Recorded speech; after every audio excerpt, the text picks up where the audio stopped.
एक गांव में एक किसान रहता था। उसका गांव के बाहर एक छोटा सा खेत था। एक बार फसल बोने के कुछ दिनों बाद उसके खेत में चिड़िया ने घोंसला बना लिया। कुछ समय बीता तो चिड़िया ने वहां 2 अंडे भी दे दिए। उन अंडों में से 2 छोटे छोटे बच्चे निकल आए। वे बड़े मजे से उस खेत में अपना जीवन गुजारने लगे। कुछ महीनों बाद फसल कटाई का समय आ गया। गांव के सभी किसान अपने खेतों की फसल की कटाई में लग गए। अब चिड़िया और उसके बच्चों का वह खेत छोड़कर नए स्थान पर जाने का समय आ गया था। एक दिन खेत में चिड़िया के बच्चों ने किसान को ये कहते सुना कि कल मैं फसल कटाई के लिए अपने पड़ोसी से पूछूंगा और उसे खेत में भेजूंगा। ये सुनकर चिड़िया के बच्चे परेशान हो गए। उस समय चिड़िया कहीं गई हुई थी। जब वह वापस लौटी तो बच्चों ने उसे किसान की बात बताते हुए कहा, माँ, आज हमारा यहाँ अंतिम दिन है। रात में हमें दूसरे स्थान के लिए यहाँ से निकला होगा।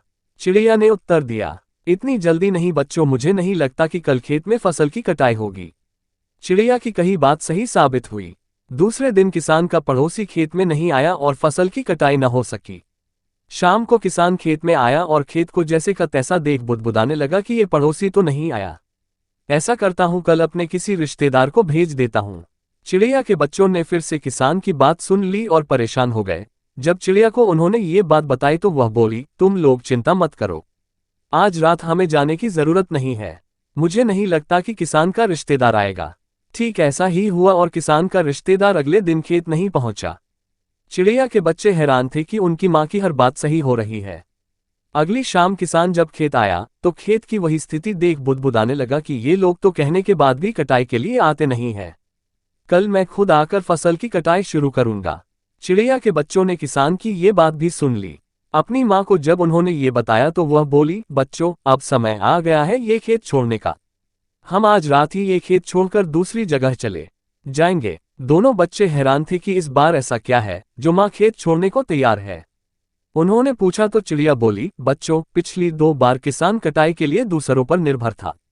दूसरों को कहकर उसने अपने काम से पल्ला झाड़ लिया था, लेकिन इस बार ऐसा नहीं है। इस बार उसने ये जिम्मेदारी अपने कंधों पर ले ली है, इसलिए वह अवश्य आएगा। उसी रात चिड़िया और उसके बच्चे उस खेत से उड़ गए और कहीं और चले गए। सीख, दूसरों की सहायता लेने में कोई बुराई नहीं है, किंतु यदि आप समय पर काम शुरू करना चाहते हैं और चाहते हैं कि वह समय पर पूरा हो जाए तो उस काम की जिम्मेदारी स्वयं लेनी होगी। दूसरे भी मदद उसी की करते हैं जो अपनी मदद करता है।